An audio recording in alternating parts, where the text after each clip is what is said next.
नमस्ते और स्वागत है आप सबका एक और नई वीडियो में। कैफीन के बहुत सारे बेनिफिट्स हैं और उन सारे बेनिफिट्स के बारे में हमने लास्ट वीडियो में बात की थी। तो अगर आपने अभी तक उस वीडियो को नहीं देखा है तो डिस्क्रिप्शन बॉक्स में उसका लिंक है, आप जाके देख सकते हैं। आज की वीडियो में हम बात करेंगे कि अगर कैफीन के बहुत सारे बेनिफिट्स हैं तो हमें उसे किस क्वांटिटी में कंज्यूम करना चाहिए। जैसे हमें पता है कि excess of everything is bad. अगर आप पानी भी एक्सेस अमाउंट में पीते हैं तो उसकी वजह से भी आपकी डेथ हो सकती है। तो कैफीन कंजम्पशन की कुछ ना कुछ अपर लिमिट तो जरूर होगी।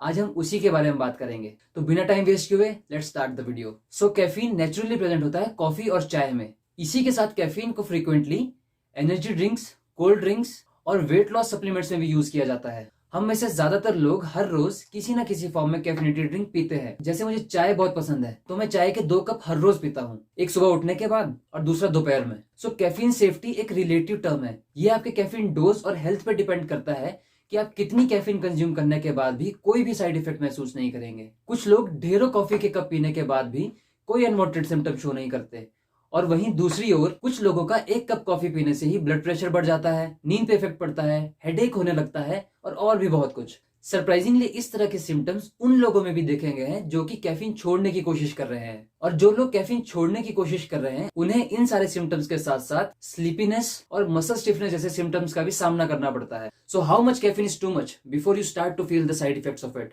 हर इंसान के लिए कैफीन डोज की अपर लिमिट अलग अलग होती है depending upon the health issues, age और any other condition they are facing. मैं इसे 4 केसेस में कैटेगराइज करने वाला हूं, जिसमें पहला केस है हेल्दी अडल्ट्स का। The European food safety agency, the US national academies of science and health Canada की रिकमेंडेशन के अकॉर्डिंग 400 mg पर डे की कैफीन डोज से आपको किसी भी तरह के साइड इफेक्ट्स महसूस नहीं होते हैं। इससे ज्यादा कैफीन भी आप कंज्यूम कर सकते हैं, लेकिन 400 mg पर डे वो डोज है जिसे मैक्सिमम लोग बिना किसी साइड इफेक्ट के रेगुलरली कंज्यूम कर सकते हैं। Further European food safety agency बताता है कि 200 mg का सिंगल कैफीन डोज लेने से भी मैक्सिमम लोगों में कोई कॉम्प्लिकेशंस नहीं होती हैं। लेकिन इसी के साथ ईएफएसए कहता है कि अगर आप सोने से कुछ देर पहले 100 mg का कैफीन डोज लेते हैं तो इससे आपकी स्लीप क्वालिटी पे बहुत ज्यादा फर्क पड़ता है। आपकी स्लीप क्वालिटी डिग्रेड होती है। आपको इस बात का ध्यान रखना है कि कैफीन की हाफ लाइफ 5 आवर्स होती है।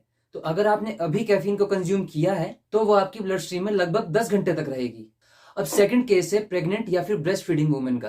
तो इनके लिए ईएफएसए की गाइडलाइंस है कि इनको अपनी कैफीन इंटेक को 200 मिलीग्राम पर डे तक लिमिट करना चाहिए, क्योंकि ज्यादा कैफीन कंजम्पशन से नोजिया या फिर मिसकैरियज का रिस्क बढ़ सकता है। प्रेग्नेंट या ब्रेस्ट फीडिंग वुमेन पे ज्यादा स्टडीज नहीं हुई हैं फॉर ऑब्वियस रीजंस, लेकिन जितनी भी हुई हैं उनके according limiting the caffeine intake to 200 mg per day would be a better choice. Third case है छोटे बच्चों का। इस केस में भी स्टडीज थोड़ी कम हुई हैं, लेकिन अडल्ट पॉपुलेशन के डाटा को लेकर जब इंटरपोलेट किया गया तो जो सिंगल डोज की अपर लिमिट आई वो आई 3 mg पर केजी ऑफ बॉडी वेट। लेकिन हेल्थ कनाडा और कुछ प्राइवेट इंस्टीट्यूशन ने इस लिमिट को फर्दर डिक्रीज किया 2.5 mg पर केजी पर डे में। सो 2.5 mg से लेके 3 mg पर KG per day caffeine intake is a safe limit for children. अब जो हमारा लास्ट केस है वो है उन लोगों का जिन्हें हार्ट से रिलेटेड कोई भी प्रॉब्लम है। इस बारे में तो काफी रिसर्च हुई है कि कैफीन इंटेक हमारे ब्लड प्रेशर को बढ़ाता है। हालांकि अगर आप रेगुलरली कैफीन इंटेक करते हैं तो ये इफेक्ट टाइम के साथ कम हो जाता है। फॉर्चुनेटली कुछ स्टडीज में ये बताया गया है कि हेल्दी अडल्ट्स जो कि 400 mg per day caffeine consumption करते हैं उन्हें इसकी वजह से कोई भी हार्ट इश्यूज नहीं होते हैं। तो जिन लोगों को पहले से ही कोई हार्ट इश्यूज हैं उन्हें अपने कैफीन इंटेक को कम रखना चाहिए, और साथ ही में एक अच्छे से डॉक्टर के साथ भी कंसल्ट करना चाहिए कि उन्हें कैफीन लेनी भी चाहिए या नहीं। इस वीडियो को यहीं खत्म करते हैं और मिलते हैं अगली वीडियो में। तब तक के लिए कीप लर्निंग, कीप ग्रोइंग।